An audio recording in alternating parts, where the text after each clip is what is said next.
বন্যার বিরূপ প্রভাব পড়েছে চট্টগ্রাম বন্দরে। বিশেষ করে ফেনী, কুমিল্লা ও চট্টগ্রামের মিরসরাই অংশে বন্যার কারণে ঢাকা চট্টগ্রাম মহাসড়কে যানবাহন চলাচল বন্ধ থাকায় বন্দরে কন্টেইনার জটলা ফের বাড়ছে। গত ৩ দিনে ৩,০০০ কন্টেইনার নতুন করে জমা হয়েছে বন্দরে। পাশাপাশি বেড়েছে বহির্নোঙরে খালাসের অপেক্ষায় থাকা জাহাজের সংখ্যাও। বন্দরের জট কাটাতে পানগাঁওয়ে আমদানি পণ্য খালাসের উদ্যোগ নিয়েছে চট্টগ্রাম বন্দর কর্তৃপক্ষ।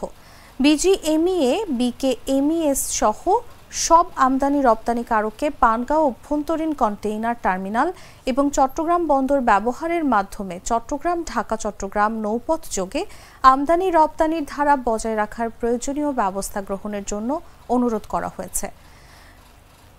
জানা যায়, বৈষম্য বিরোধী ছাত্র আন্দোলন শুরু হওয়ার পর জুলাইয়ের মধ্যবর্তী সময় থেকে দেশের রাজনৈতিক অস্থিরতা শুরু হয়।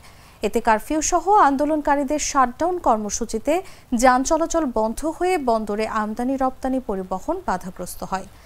যেসব আমদানি পণ্য জাহাজ থেকে বন্দরে নামে সেগুলো নিয়মিত খালাস না হওয়ায় কন্টেইনারের জটলা তৈরি হয় সে সময়।